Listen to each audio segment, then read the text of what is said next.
I think beauty is a scam. I think beauty in relation to your self-esteem and confidence is a scam. But I also think that beauty, especially the methods that are encouraged to achieve this beauty in our modern age, are also a very big scam. And let's talk about it. If you are a follower or supporter of any of Bucky's content, you would have seen from his YouTube or his TikTok page that I was recently in conversation with him. We spoke about a lot of things, but particularly what makes us individuals valuable in our societies. And one of my talking points, I mentioned that I think beauty is a deeply patriarchal construct. And I'd also like to take it a step further and say that I think that beauty is also a deeply capitalistic construct. But let's start with the patriarchy. I think a lot of young women are conditioned or programmed by the patriarchy to aspire to be nothing else but beautiful. A lot of the times when girls are labeled as shallow, I'm a bit empathetic towards it because a lot of them don't realize that they're victims of the system, right? Because a lot of the times you need to ask yourself, you're being conditioned to be pretty for whom, for what?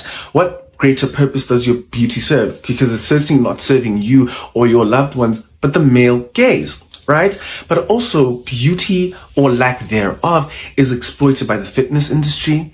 It's exploited by self-help coaches or self-help books, writers, people who construct affirmations.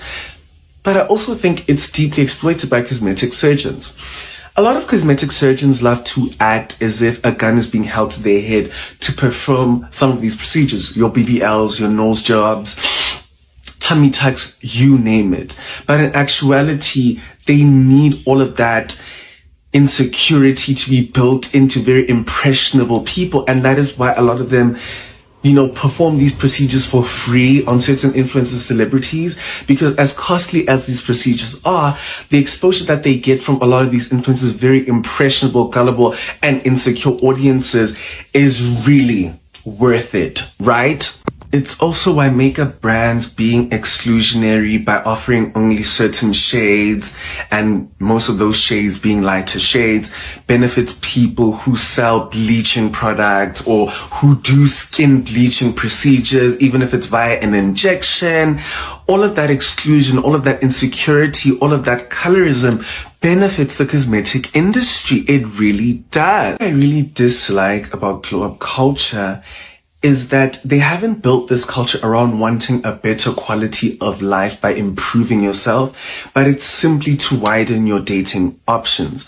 I mean, when you think about it, you can have a spiritual glow up, an emotional glow up, a mental glow up, and a physical glow up, right? You can go to the gym and have a better diet. You can go to therapy. You can start journaling. You can start meditating. You can start reading. You can invest in your spirituality.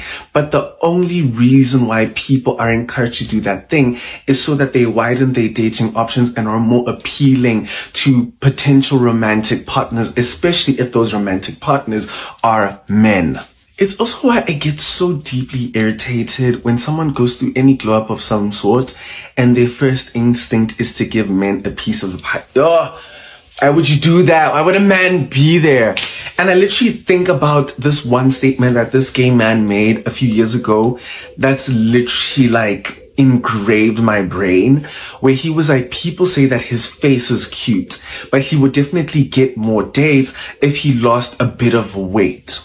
And he said the words, why would I want to go out with people that only find me attractive now that I'm skinny? And he's absolutely correct, because not only is it shallow and surface level, but a lot of the time when people go through glow ups, they don't just want potential new partners. They want to be able to finally be worthy in the eyes of the very people who rejected them. If someone loses weight, they will specifically go to a person who fat shamed them. If someone bleaches their skin, they will specifically go to a person who was colorist towards them, or whatever the case is. And what is sad is that a lot of people, right, go on to discover that widening your dating options a lot of the time just opens you up to being lusted over more. And I realized something very important. Way more people need to be honest about the fact that they wish that they could be lusted over, right? Something I really dislike hearing is when someone says, thank God I grew up fat because it forced me to have a personality. Babe, you're just finding ways to feel sorry for yourself, but you're also sounding resentful and bitter and blackmailing people into being attracted to you, but also it's giving me the vibe that you secretly wish that you didn't grow up fat, or that you actually didn't grow up with the personality. Because way more people are actually willing to trade the other things apart from the beauty.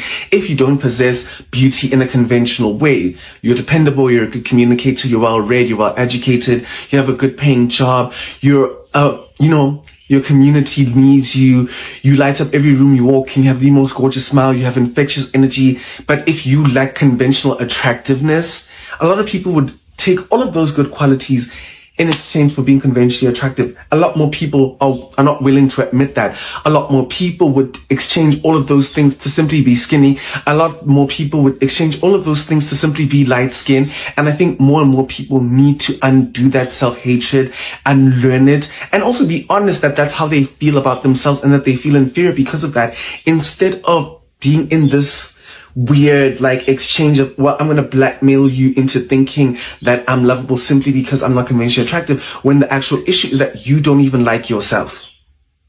Because your issue with fat phobia, your issue with colorism, your issue with featureism, texturism cannot, and I mean cannot, only be limited to dating options. Cannot. I refuse.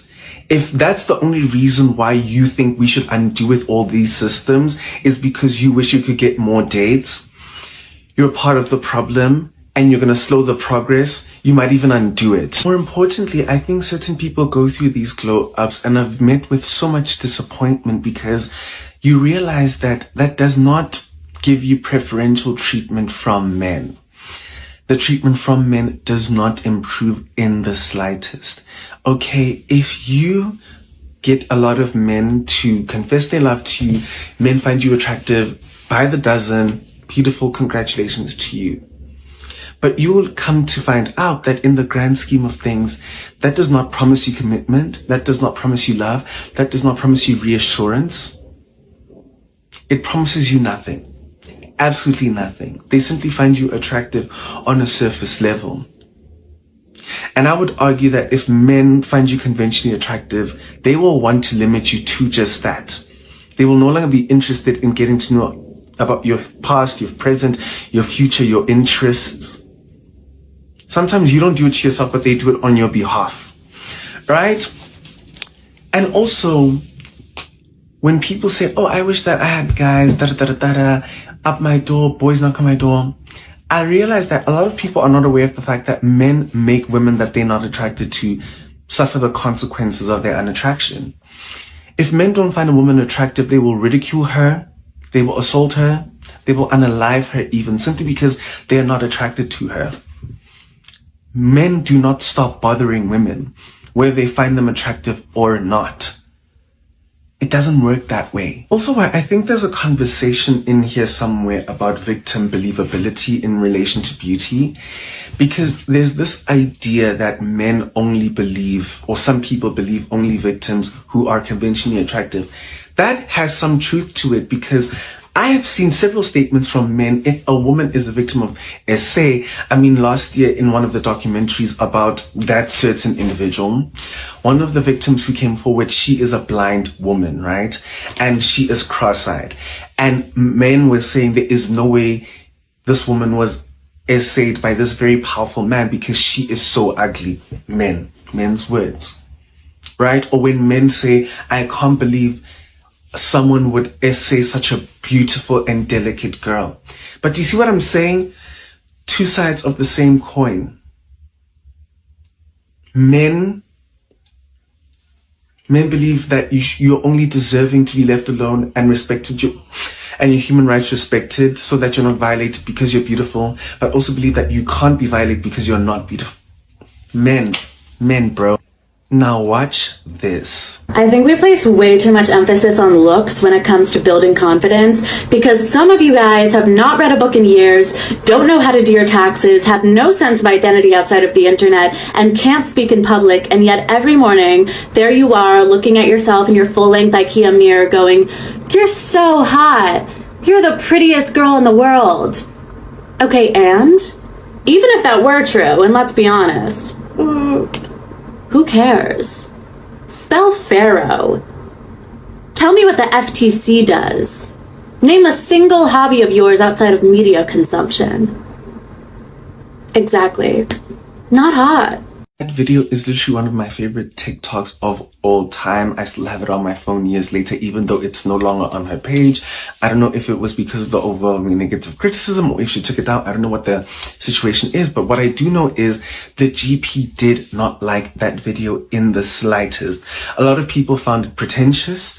A lot of people were choosing to misunderstand her words, even though everything she said was so clear and understandable, and people chose to misinterpret the statement, name your hobbies outside of media consumption. They were like, oh, but reading is media consumption. She literally means name your medias outside of, spending hours upon hours doom scrolling on social media. That's exactly what she means, right? But can I tell you why people found it pretentious? People found it pretentious because essentially what she's saying about defining yourself with anything other than the internet and your beauty would mean sacrificing attention from men. A lot of people find her pretentious because they think she thinks she's above the attention and validation of men. That's the issue with the video. That's the real issue people have with the video. Another reason why I dislike affirmations related to beauty and why I myself stopped doing them a couple of years ago is because they're all related to dating. It's, I am beautiful. I am everyone's dream girl. I am everyone's type. People are constantly confessing their love to me. I win everyone over with my beauty in every room. I have opportunities because I'm beautiful. And I hate the fact that these affirmations are also being marketed to very young girls. Please tell me why a 12-year-old girl should stand in the mirror and say, I am everyone's dream girl. I am everyone's type. Men are constantly confessing they love me. Very pedophilic, very weird. Why aren't the affirmations along the line of the shape of my nose is beautiful?